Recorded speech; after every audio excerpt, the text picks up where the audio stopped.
Ziara yetu hii ni kuja kuona maendeleo ya mradi wa Julius Nyerere Hydropower Project ambayo kwa kweli Watanzania wote wanaufuatilia kwa karibu mradi huu.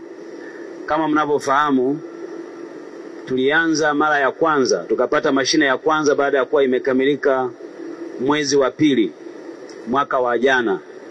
Na leo tumekuja hapa baada ya mitambo yote 9 kuwa imekamilika.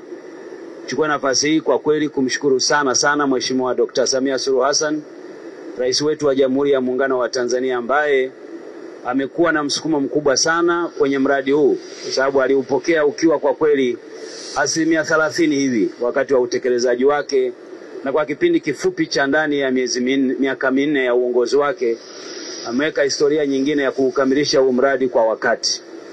Leo tumekuja hapa tukiwa mawaziri wa sekta zote ambazo tunashughulika na mradi huu, kwa sababu kwa kweli mradi huu hausimamiwi na sekta moja, yani sekta ya nishati.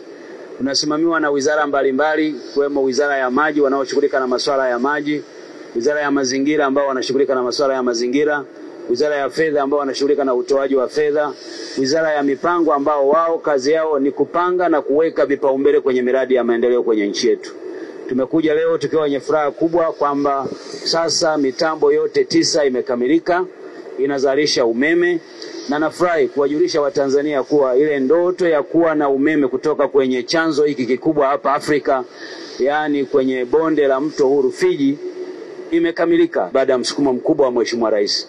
Kwa hiyo tunamshukuru Mungu, tunamshukuru Mheshimiwa Rais, na nataka niwahakikishie Watanzania kuwa chini ya Dr. Samia Suluhu Hassan iko tayari kuwapatia umeme wa Tanzania, umeme wa uhakika, na mradi huu ni mmoja wa miradi mikubwa ambayo tumekwisha kuijenga. Wakati huo tunaendelea sasa kuimarisha miundombinu ya kuwapelekea umeme wa Tanzania ili hali ya upatikanaji wa umeme kwa nchi yetu iwe ya uhakika zaidi.